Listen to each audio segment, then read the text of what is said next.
house lights. House lights, like a regular show. Are you gonna call when you turn house lights on? Not me.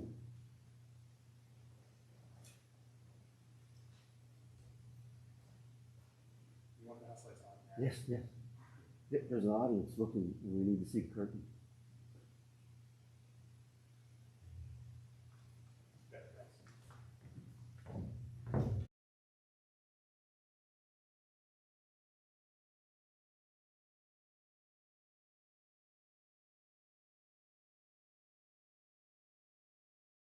Are we ready?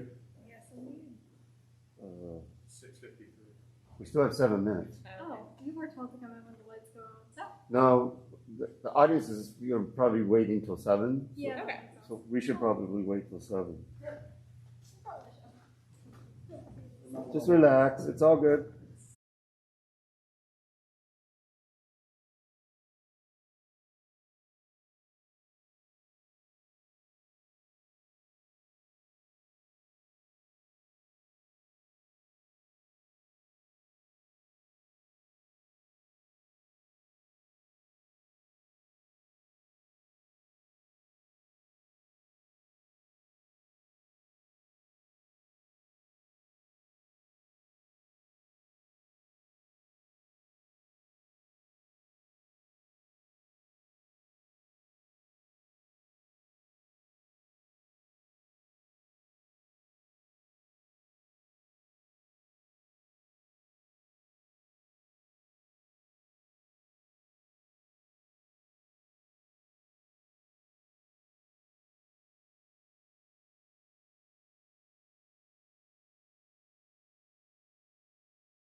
welcome to this production of, this adapted production of Shakespeare's As You Like It. I'm Courtney. I'm Augie. We're both seniors, and there are a million people we would like to thank for helping make this happen. It's been a very strange year. Of course, our wonderful actors who put pretty much all of their time from the past month into this production. Our theater manager, Ken, and Ron, who really stepped up and helped us out when we needed people to be there. Thank you so much. And thank you so much to our amazing crew backstage, especially to our stage manager, Amelia, props manager, Nick, and assistant stage managers, Nina and Eliza. They were, so incredible. And of course, our lighting and sound people who, without them, you would not be seeing us right now. Or hearing us. Yeah. Yes. Larry, Kaylee, Luke, Oliver, and Logan, you are making this happen. We appreciate it so much. Thank you so much to everyone for coming to, well, not coming, but for watching, for tuning in. We are so excited to share this with you. We've worked really hard on it, and we're really proud of it. We're so proud of our actors. We're very proud. They've done an impossible job. We've put together a show in about a month, and they have stepped right up to the challenge and have been amazing every step of the way. Exactly. So without further ado, Enjoy the show.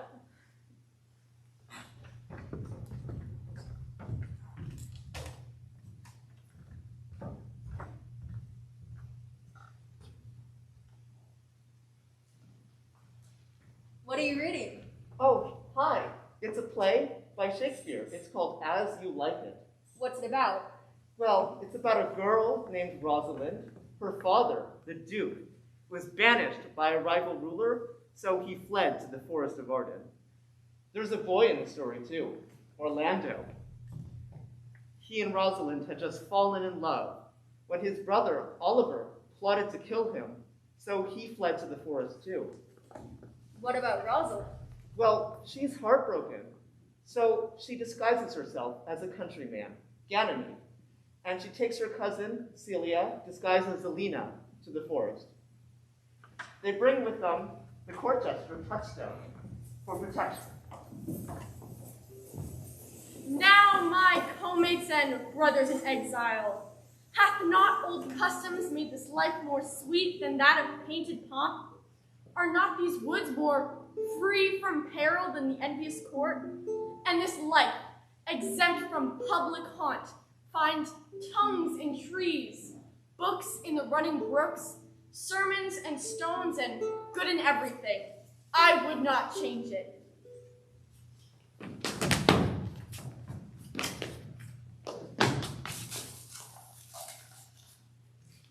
Hang there, my verse, in witness of my love.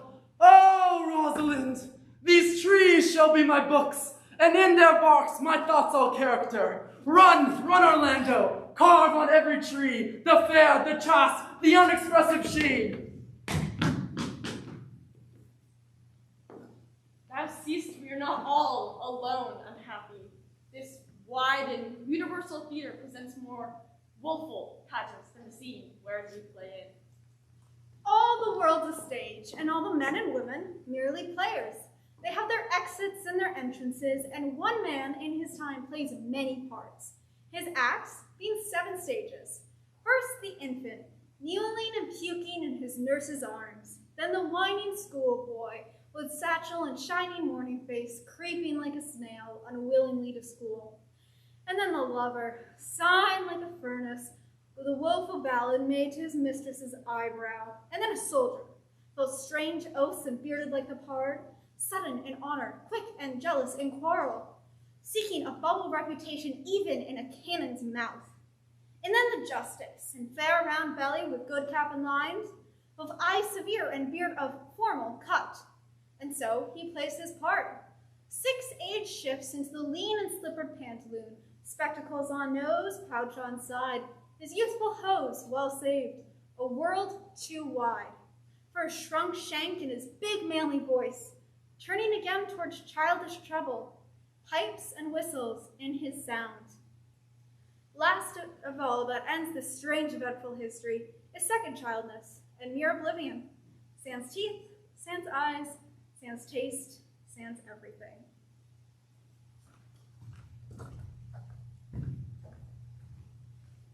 And how like you this shepherd's life, Master Touchstone? Truly, shepherd, in respect of itself, it is a good life. However, in respect that it is a shepherd's life, it is not.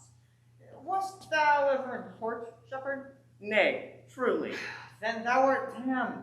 Nay, Truly, thou art damned, like an ill-roasted egg all on one side. for not being in court, your reason. Why, if thou wast never in court, then thou never sawest good manners. And if thou never sawest good manners, then thy manners must be wicked. And wickedness is sin, and sin is damnation. Thou art in a parlous state, shepherd. Not a whit, Touchstone. Those that have good manners at court are as ridiculous in the country as the behaviors of the country are most mockable in court. You told me that you salute not at the court, but you kiss your hands.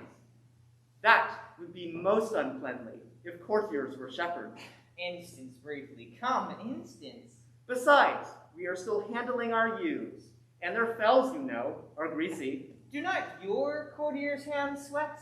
And is not the grease of a mutton as wholesome as the sweat of a man? Shallow, hold better instance, I say, come. Besides, our hands are hard. Your lips will feel them the sooner. You have too courtly a wit for me. Thou rest damned?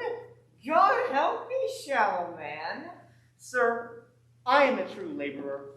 I earn what I eat, get what I wear, owe no man hatred, envy no man's happiness. Here comes Master Ganymede, my new mistress's brother. From the east to western Ind, no jewel is like Rosalind, her worth being mounted on the wind. Through all the world there's Rosalind. All the pictures fairest lined are but black too.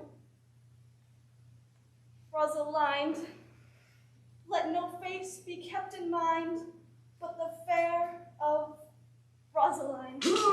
Oh, run you so the ears together. Out, fool! For a taste, if a heart do lack a hind, let him seek out Rosalind. Your winter garments must be lined, and so must slender Rosalind. Sweetest nut hath sourest rind, and such a nut is Rosalind. Peace, you dull fool! Here comes my sister breeding. Stand aside. Tongues I'll hang on every tree, that shall civil sayings show. But upon the fairest boughs, or at every sentence end, will I a Rosalind write. How now? Back, friends. Shepherd, go off a little. Go with him, sir. Come, shepherd, let us make an honorable retreat, though not with bag and baggage, yet with scrippage. Didst thou hear these verses? Oh yes, I heard them all, and more too. Trow you who hath done this? Is it a man? And a chain that you once wore about his neck. Change you color? Dost thou think, though I am comparisoned like a man, I have a doublet and hose in my disposition? I prithee, tell me who it is quickly, and speak apace. I prithee, take the cork out of thy mouth, that I may drink thy tidings. Is he of God's making? What manner of man? It is young Orlando. Orlando. Alas, the day! What shall I do with my doublet and hose? What did he when thou sawest him? What said he? How looked he? How parted he with thee? And when shalt thou see him again? Answer me in one word. I found him under a tree, like a dropped acorn. It may as well be called Jove's tree when it drops forth such fruit. Give me audience, good madam. Proceed.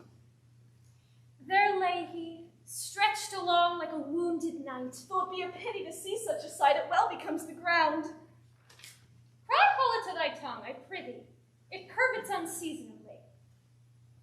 He was furnished like a hunter. Oh, ominous, he comes to kill my heart. I would sing my song without a burden. Thou bringest me out of tune. Do you not know that I am a woman? When I think, I must speak. Sweet, say on. Soft, comes he not here? 'Tis he. I thank you for your company, but good faith, I had a sleep in myself alone. I do desire we may be better strangers. Rosalind is your love's name? Yes, just. I do not like the name. There was no thought of pleasing you when she was christened. What stature is she of? Just as high as my heart. You are full of pretty answers. The worst fault you have is to be loved. 'Tis a fault I would not trade for your best virtue. I am wary of you. By my faith, I was seeking for a fool when I found you. He is drowned. Look but in the brook and you shall see him. There I shall see but mine own figure. Which I take to be either a cipher or a fool. I'll tarry no longer with you. Farewell, good Signor Love. I am glad of your departure. Adieu, Monsieur Melancholy. I will speak to him like a saucy lackey. Do you hear, Forester? Very well, what would you? I pray you, what is the clock? You should ask me what time of day it is. There is no clock in the forest. Then there is no true lover in the forest, else sighing every minute and groaning every hour would detect the lazy foot of time as well as a clock. And why not the swift foot of time? By no means, sir. Time travels in diverse paces with diverse persons. Where dwell you, pretty youth? With this shepherdess, my sister, here in the skirts of the forest, like fringe upon a petticoat. There's a man haunts the forest that abuses our young plants with carving Rosalind on their barks, hangs odes upon hawthorns and elegies on brambles, all, forsooth, defying the name of Rosalind. If I could meet that fancy monger, I would give him some good counsel, for he seems to have the quotidian of love upon him. I am he that is so low-shaped. Pray, tell me your remedy. There are none of my uncle's marks upon you. He taught me how to know a man in love. What were his marks? A lean cheek, which you have not, a blue eye and sunken, which you have not. Your hose should be ungartered, your sleeve unbuttoned, your shoe untied, and everything about you demonstrating a careless desolation. But you are no such man. Fair youth, by the white hand of Rosalind, I could, make thee believe I love. Are you so much in love as your rhymes speak? Neither rhyme nor reason can express how much. Love is merely a madness, yet I profess curing it by counsel. Did you ever cure any so? Yes, one, and in this manner.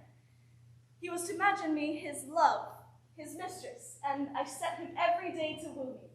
At which time would I be changeable, proud, fantastical, apish, full of tears, full of smiles.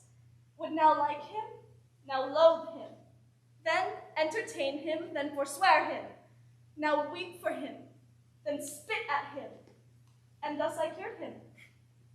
I would not be cured, youth. I would cure you, if you would but call me Rosalind, and come to my cote every day and woo me. Now, by the faith of my love, I will. Tell me where it is. Come with me to it, and I will show it to you. With all my heart, good youth. Nay, you must call me Rosalind. Come, sister, will you go?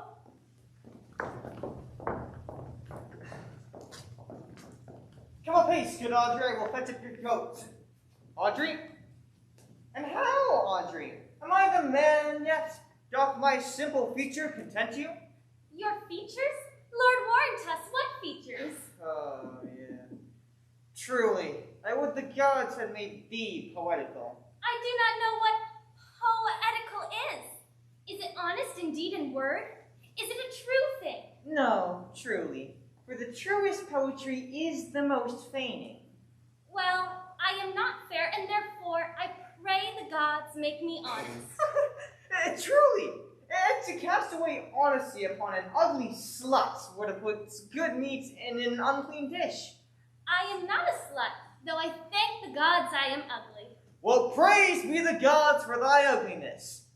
Slutishness may come hereafter, but be it as it may be, I will marry thee. Come, sweet Audrey, we must be married.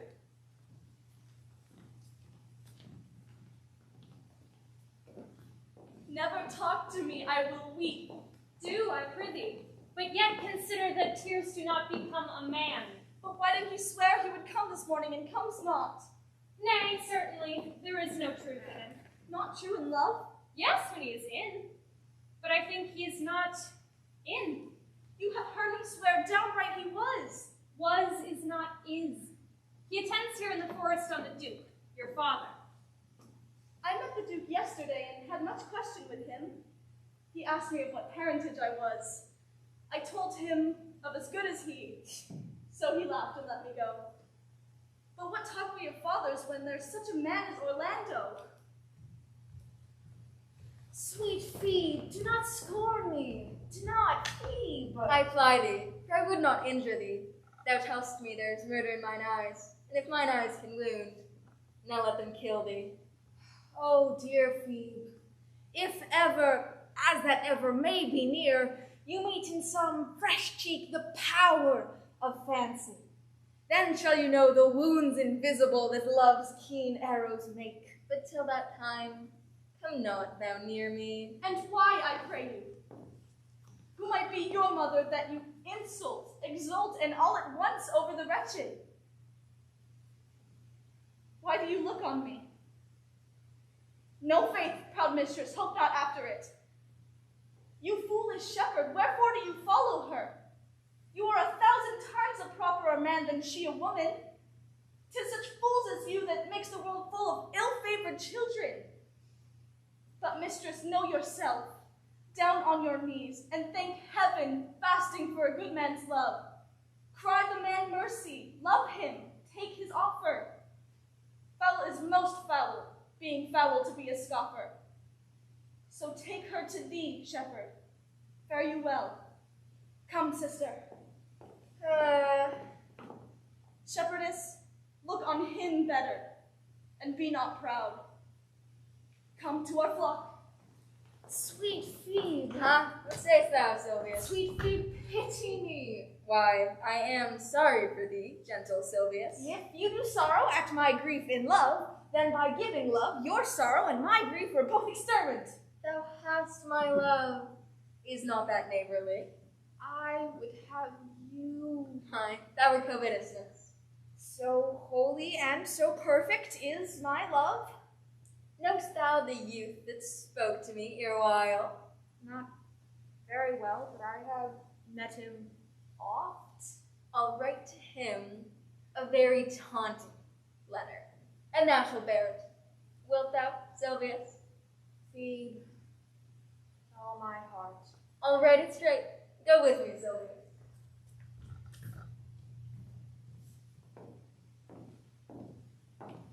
I prithee youth, let me be better acquainted with thee. They say you are a melancholy fellow. I am. I do so love it better than laughing. 'Tis good to be sad and say nothing. Why then, 'tis good to be a post. Good day and happiness, dear Rosalind. Nay then, God buy you, and you talk in blank verse. Farewell, Monsieur Traveler. Why, how now, Orlando? Where have you been all this while? Fair Rosalind, I come within an hour of my promise. And you be so tardy, come no more in my sight. I had his life be wood of a snail. Of a snail? Aye, of a snail, for though he comes slowly, he carries his house on his head. A better jointer, I think, than you make a woman. Besides, he brings his destiny with him. What's that? Why, horns, which such as you are fain to be beholding your wives for. Virtue is no horn maker, and my Rosalind is virtuous. And I am your Rosalind. It pleases him to call you so. Come, woo me, for now I am in a holiday humor, and like enough to be content. What would you say to me now, and I were your very, very Rosalind? I would kiss you before I spoke. Nay, you had better speak first. Am I not your Rosalind? I take some joy to say that you are, because I would be talking of her.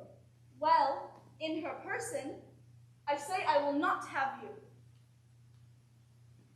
Then, in my own person, I die. No faith die by attorney. Men have died from time to time, and worms have eaten them, but not for love. I would not have my right Rosalind of this mind, for I protest, her frown might kill me. By this hand it will not kill a fly. But come, now I will be your Rosalind, and a more coming on disposition, and ask me what you will, I will grant it. Then love me, Rosalind. Yes, faithful I. Fridays and Saturdays and all. Wilt thou have me? I and 20 such. What sayest thou? Are you not good? I hope so. Why then can one desire too much of a good thing? Come, sister, you shall be the priest and marry us. Give me your hand, Orlando. What do you say, sister? I cannot say the words. You must begin, will you, Orlando? Go to. Will you, Orlando, have to wife this Rosalind? I will. Aye, but when? Why, now, as soon as she can marry us. Then you must say, I take thee, Rosalind, for wife. I take thee, Rosalind, for wife. I might ask you for your commission, but I do take thee, Orlando, for my husband. And there a girl goes before the priest, and certainly a woman's thought runs before her actions. As do all thoughts, they are winged. Now tell me how long you would have her after you have possessed her. Forever and a day. Say a day without the ever. No, Orlando. Men are April when they woo, December when they wed. Maids are May when they are maids, but the sky changes when they are wives. For these 2 hours, I must leave thee. Alas, dear love, I cannot lack thee 2 hours. I must attend the Duke at dinner. I'll be with thee again by 2 o'clock. Aye, go your ways, go your ways. I knew what you would prove. That flattering tone of yours won me. 2 o'clock is your hour? Aye, sweet Rosalind. So adieu. Well, time is the old justice that examines all such offenders, and let time try. You have simply misused our sex in your love crate. We must have your doublet and hose plucked over your head, and show the world what the bird hath done to her own nest. Oh, cuz, my pretty little cuz, that thou didst know how many fathoms deep I am in love. But it cannot be sounded. My affection hath unknown bottom, like the Bay of Portugal. Or rather bottomless, that as fast as you pour affection in, it runs out. I'll tell thee, Alina, I cannot be out of the sight of Orlando. I'll go find a shadow inside till he come, and I'll sleep. Look who comes here. My errand is to you, fair youth. My gentle feet bid me give you this. Will you hear the letter? So please you, for I never heard it yet heard too much of Phoebe's cruelty. She feeds me. Mark how the tyrant writes. Art thou God to shepherd turned, that a maiden's heart hath burned? Can a woman rail thus? Call you this railing? Alas, poor shepherd. Do you pity him? No, he deserves no pity. Wilt thou love such a woman? Well, go your way to her then. You can be a true lover, hence. How say you now? Is it not past 2 o'clock? And here much Orlando. Good morrow, fair ones. Pray you, if you know, where in the pureliest of this forest stands a sheepcote fenced about with olive trees? West of this place, down in the neighbor bottom. But at this hour the house doth keep itself. There's none within. Well, if that and I may profit by a tongue, then should I know you by description? Such garments and such years. The boy is fair of female favor and bestows himself like a ripe sister. The woman low and browner than her brother. Are not you the owner of the house I did inquire for? It is no boast being asked to say we are. Orlando doth commend him to you both, and to that youth he calls his Rosalind. He sends this bloody napkin. Are you he? I am. What must we understand by this? Some of my shame. I pray you tell it.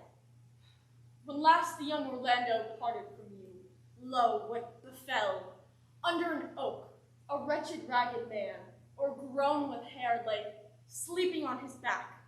Beneath a bush, a lioness lay crouching with cat-like watch. This seen, Orlando did approach the man and found it was his brother, his elder brother. Oh, I have heard him speak of that same brother. But to Orlando, did he leave the man there? Food to the hungry lioness? Twice he turned his back in purpose so, but kindness, nobler ever than revenge, made him give battle to the lioness. From miserable slumber I awaked. Are you his brother? Was't you he rescued? Was't you that did so oft contrive to kill him? 'Twas I, but 'tis not I. I do shame to tell you what I was, since my conversion so sweetly tastes, being the thing I am. But for the bloody napkin?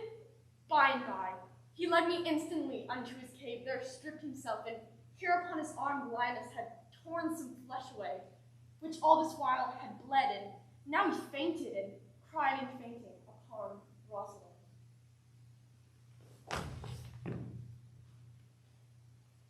Why, how now, Ganymede? Sweet Ganymede! Many will swoon when they do look on blood. There is more in it. Cousin Ganymede! Look, he recovers. Be of good cheer, youth. You a man, you lack a man's heart. Counterfeit, I assure you. Well then, take a good heart and counterfeit to be a man. So I do, but I faintly should have been a woman by right. Hi-ho! You look paler and paler. I pray you draw homewards. Good sir, go with us?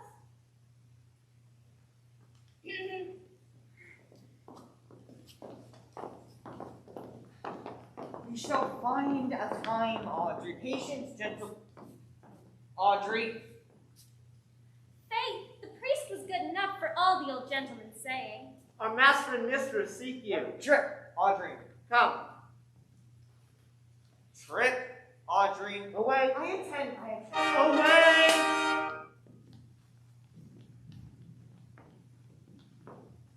Is it possible that on so little acquaintance you should love her? Neither call the giddiness of it in question, my sudden wooing nor her sudden consenting, but say with me, I love Alina.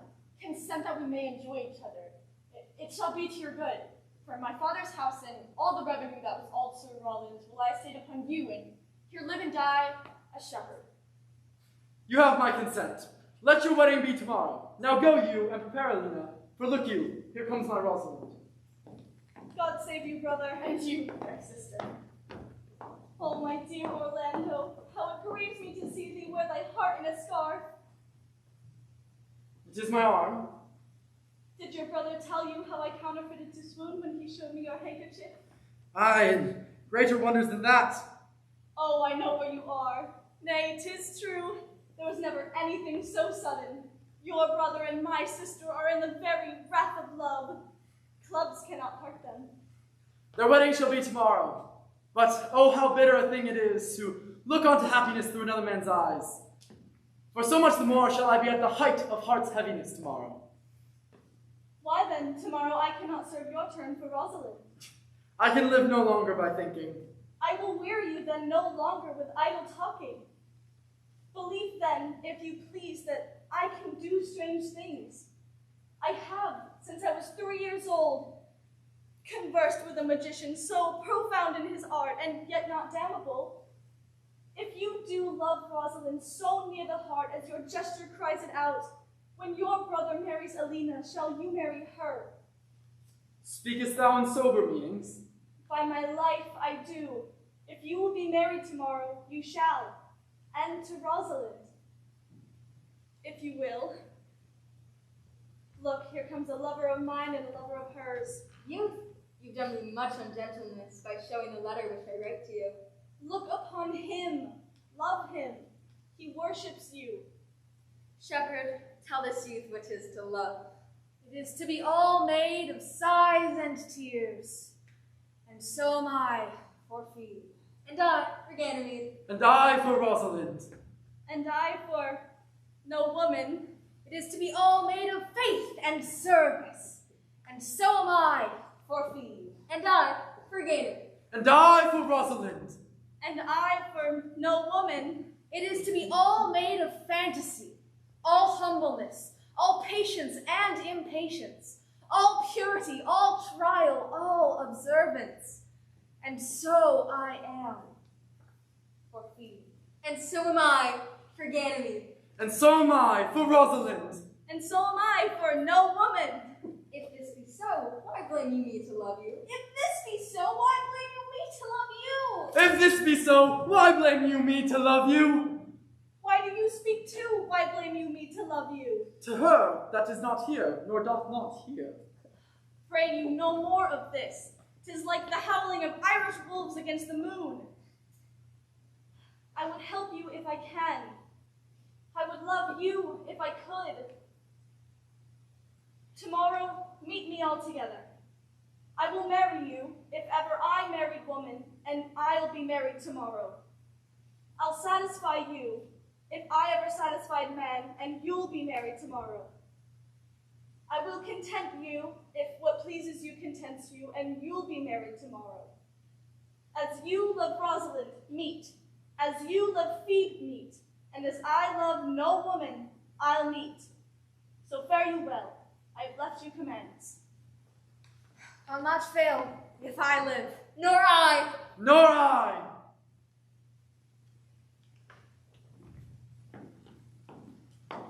Dost thou believe, Orlando, that the boy can do all this that he hath promised? Sometimes I do, sometimes I do not. As those that fear they hope, know they fear. I do remember in this shepherd boy some lively touches of my daughter's favor. Good Lord, when I met the boy for the first time, methought he was a brother to your daughter. But, my good Lord, this boy is forest lord. They're sure another flood towards a group of very strange beasts come to the ark. Salutation and greeting to you all. I press in here, sir, among the rest of the country copulatives, to swear and forswear according to as marriage binds and blood breaks. A poor virgin, sir, bear your body more seemingly Audrey, an ill-favored thing, sir, but mine own. A poor humor of mine, sir, to take in that no man else will. Rich honesty dwells like a miser, sir, in a poor house, as your pearl in a foul oyster. On my faith, he's very swift and sententious. Good Duke, receive thy daughter. Hymen from heaven brought her, yea, brought her hither, that thou mightst join her hand with his, whose heart within his bosom is. To you I give myself, for I am yours. To you I give myself, for I am yours. If there be truth in sight, you are my Rosalind. If sight and shape be true, why then my love, adieu. I'll have no father if you be not he. I'll have no husband if you be not he. Nor ne'er wed woman if you be not she.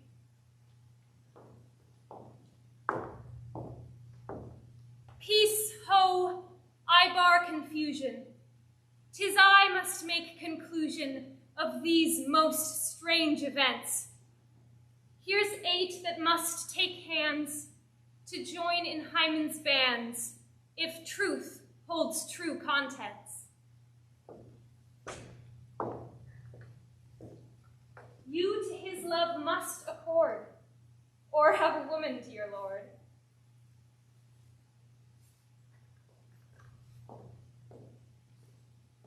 You and you are sure together, as the winter to foul weather.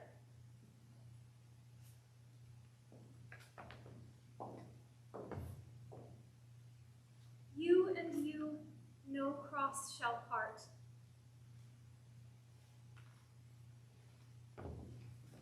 You and you are heart in heart.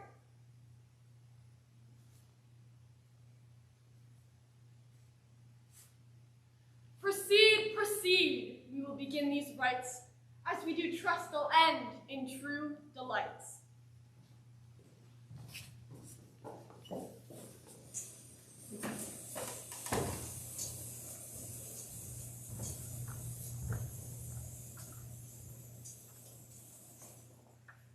And thus ends the tale of the Forest of Arden and all those who rest within.